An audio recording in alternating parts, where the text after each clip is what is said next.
Hi everyone, it's Irene from the Field Guide. I took a couple weeks off because I had to really plug away at my schoolwork. Unfortunately, I don't know if it was the college's server or if it was my area internet, but it slowed things down to a crawl. And with December 14th approaching quickly, I decided it was a good idea to just hunker down and get everything done. That way I didn't have to rely on the sympathy of the bureaucracy of the college in order to get any extra time.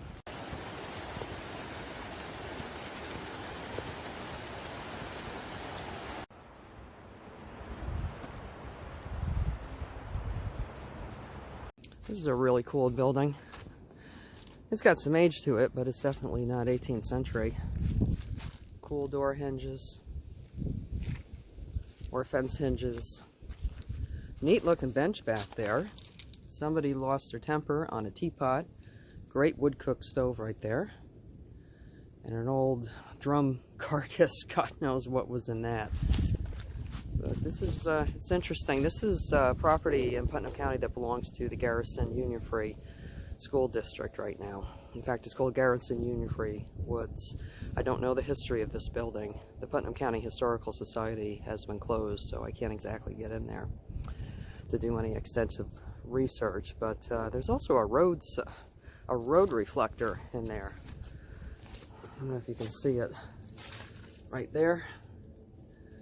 And there's an old sparrow nest and a nice shelf to put your things.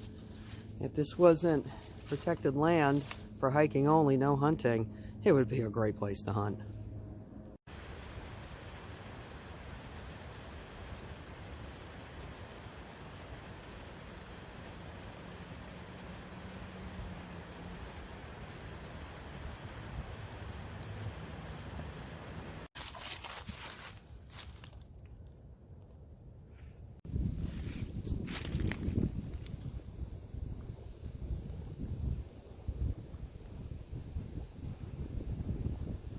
Ladies and gentlemen, I finally made it. This is the South Redoubt. Isn't this cool? The berms are still here.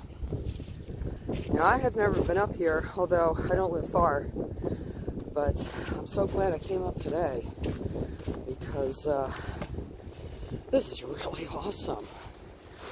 Now, if you look straight ahead, right over here, that's West Point.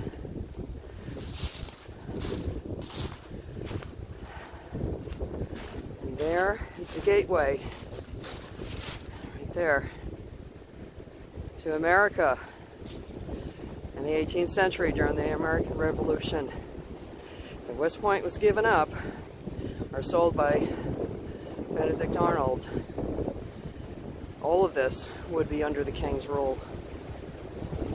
The reason I came up here to the South Redoubt is because I wanted to share some information with you about the relationship between George Washington and Benedict Arnold. Yes, he was a traitor, but he had a spectacular career as a soldier.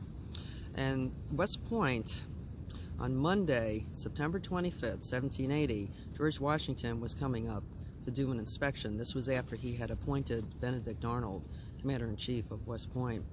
Washington had found him missing, and when he was told by a servant that he would return shortly, that was a lie. Arnold had fled just before George Washington appeared because Andre had been captured.